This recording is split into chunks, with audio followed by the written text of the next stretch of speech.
Said, I can imagine that you get very similar questions nowadays, but what do you expect the most probable outcome of the ongoing Brexit negotiations will be? Well, I think we'll have more certainty next week when we have the vote in the House of Commons in Westminster. Okay. And we hope that at that stage that the Prime Minister will get enough votes to get the withdrawal agreement through. And if she does that, then it will clearly come here to the European Parliament, and the European Parliament will vote on it. If she doesn't get it through, then really we're in another period of uncertainty. There might be a majority in the British Parliament to ask the Prime Minister to ask for an extension. And then if she then asks for an extension, the EU may say no, it may say yes, or it may say we want a longer extension. Very good. And therefore then we're probably in a period of longer uncertainty. And it's interesting that some of the big industrial companies now are saying they're fed up of the uncertainty, just sort it out one way or the other. But you cannot really guess for the moment which is the most probable scenario, can you?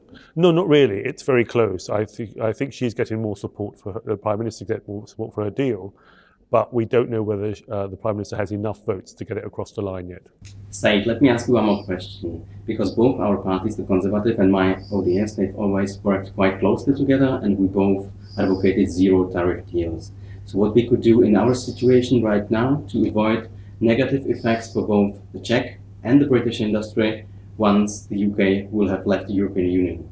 Yeah, I mean, I think it's a real shame that we didn't start trade talks at the same time that we started the withdrawal talks. Indeed. I mean, and I think the ECR group and both our parties were calling for that. I think it would have made things much easier, so we'd have more certainty about the future relationship. I think you have to remember that the UK has always been an open trading nation historically, and we've already announced that we would prefer a deal, we prefer a trade deal, and we would prefer to slash as many tariffs as possible and get rid of as many non-tariff barriers as possible. And in fact, only today the British government has announced that if there is a no deal at all, we will slash a lot of our tariffs to zero on most products, not all products, but on most products. And I think that should be a good basis for us to continue trading. The other thing I'll say to you is that when I used to lecture international trade in universities, my very first lecture, I used to tell students that countries don't trade with each other. It's people and businesses that trade with people and businesses in other countries for mutual benefit. And what's important, whether or not Britain is in the EU, is the fact that actually there will be Czech companies that want to sell to their British customers, and there'll also be British companies that want to sell to their Czech customers. And even though, for example, the US and the UK have no formal trade deals, actually we are the biggest investors in each other's countries without any deals. So I think we can still carry on a bilateral basis, even though formally Britain may have left the EU.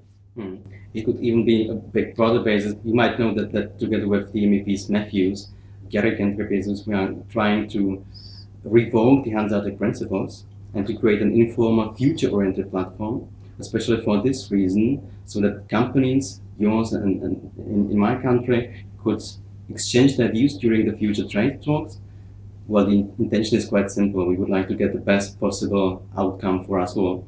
And my intention especially is to invite Czech industries to participate, because most of them are especially export-oriented, meaning they can contribute a lot to this initiative. Yeah, I mean, I think the Project Hansa initiative is a fantastic initiative. It builds on the historical idea that there was trade long before the EU existed. And these were Hanseatic towns that traded with each other. And actually, a modern version of the Hanseatic League should not necessarily be restricted to countries or towns that have ports, but it should be further afield. So I think it's an excellent initiative. And I really welcome the fact that you are at the forefront of this project, Thomas, pushing for a better trade between the Czech Republic and the rest of the world, but including with the UK. Very good, Said. I'm glad to hear it, and I'll be looking forward to our future cooperation. Thank you very much, and I hope people will vote for you. Thank you.